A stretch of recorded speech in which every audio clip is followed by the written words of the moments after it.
other shows we have for you to enjoy at myclassicradio.net.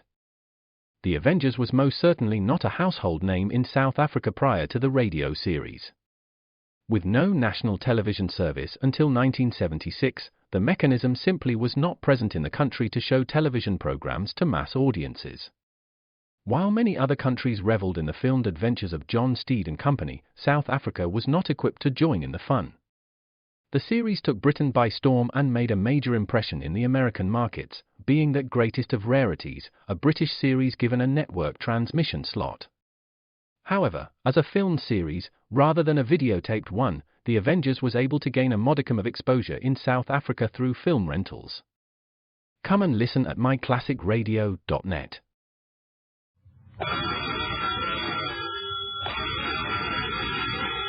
Calling all detectives.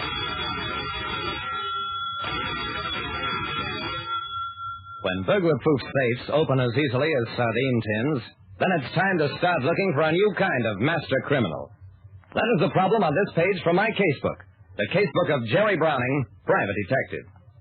Any private detective like me, Jerry Browning, loves tricky crimes, because the trickier they are, the easier it is to find out their pattern. Charles Conrad, president of the Conrad Tool and Die Works, was a very unhappy man. Browning, a bundle of valuable blueprints have disappeared from our safe, $2,000 in cash, and all my personal securities. I glanced at the open safe behind him. It was not only open, but empty. Cleaned out, Mr. Browning. Absolutely cleaned out. I took another look at the safe. It was a new, modern-looking job. How was the safe forced?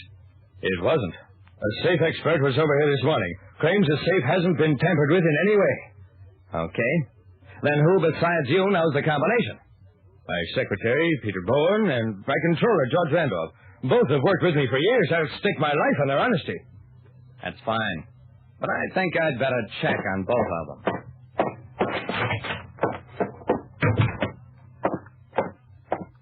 I didn't have a chance to check on anybody, because when I returned to my office, I found a stout and highly excited gentleman waiting for me.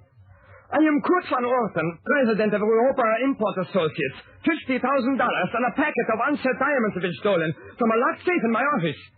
I told Van Orten to sit down for a moment, called my message-taking service, and learned that I was wanted urgently at the McGowan-Elwood Trucking Company. Yeah. Their burglar-proof safe had just been burglarized. Within a couple of hours, I was offered 3 cases involving thefts from company safes in various parts of the city. I stood by as the expert tested the Van Orten safe. In your opinion, Mr. Wilson, how was this safe opened? Wilson shrugged. Mister, anybody can open a safe if he knows the combination. Hey, here you are, Mr. Van Orten. I changed the combination, and this time, keep it to yourself. Van Orten looked helplessly at the paper in his hand. Brownie, I trust my associates. Our business is built on trust and honor. At this point, I don't know what to do. I've got 2 other cases like this, Mr. Van Orten. I suggest you do nothing until you hear from me.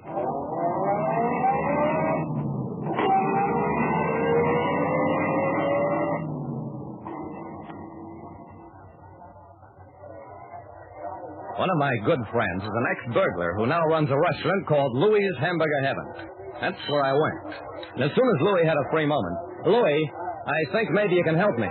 Why, sure, Jerry. Any time, any place. Can I try a new specialty of the house, peanut burger? Not right now, thanks. Louie, who's the best safecracker in town? Well, that's easy. Tumblers O'Rourke. The way he handles the acetylene torch or a bottle of soup, he can crack a crib in 9 minutes. Make a hole no big in your fist. Well, you can't hit a bang half a block away. I grinned.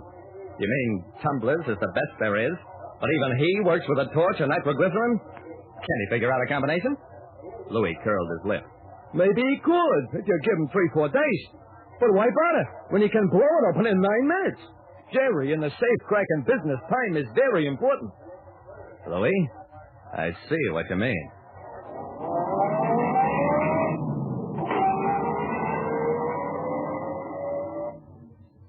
At the McGowan-Elwood Trucking Company, the third outfit whose safe had been burglarized, I found the company treasurer, Malcolm Thurston, in a state bordering on collapse.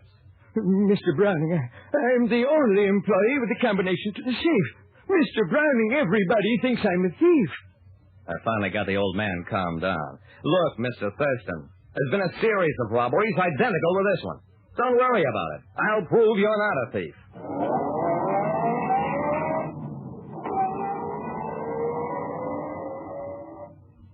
My problem was reasonably obvious. To find some connecting link among 3 safe robberies at the offices of companies that had no relationship with one another, which meant that they had no employees in common. Well, maybe they had something else. Our safe, Mr. Browning, was made by the Atlas Safe Company. The safe, sir? It is a Jordan, tamper-proof. Our safe, Mr. Browning, is the Caldwell Multilock. Well, that wasn't much help. 3 companies, 3 different makes of safe. Just the same, I was sure those safes had something in common that some smart crook had figured out.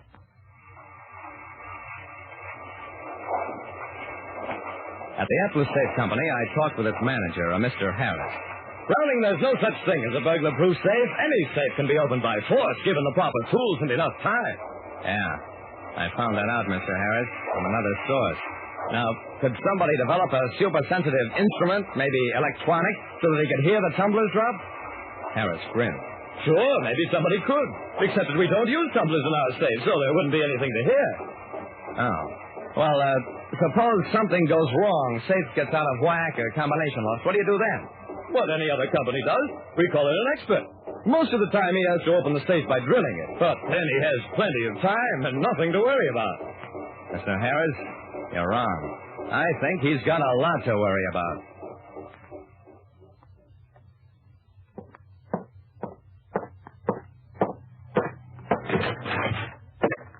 I got to the little office of T.J. Wilson, safe expert, just as he was starting out on a job.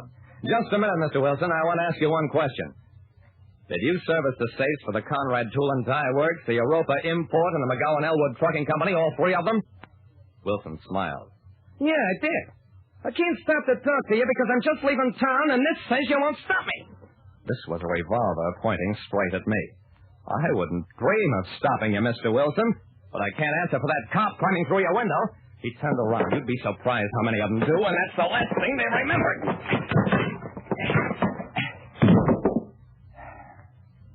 Sure. We found all the loot from his 3 robberies, and one other that hadn't been reported, because 2 partners suspected each other.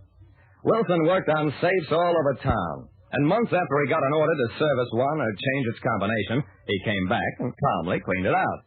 His mistake was bunching a group for a final haul and getaway.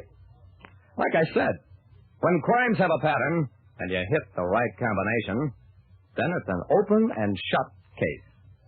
Listen next time to Calling All Detectives, mystery drama, mystery quiz, and a chance for you to match wits with yours truly, Jerry Browning, Private Detective.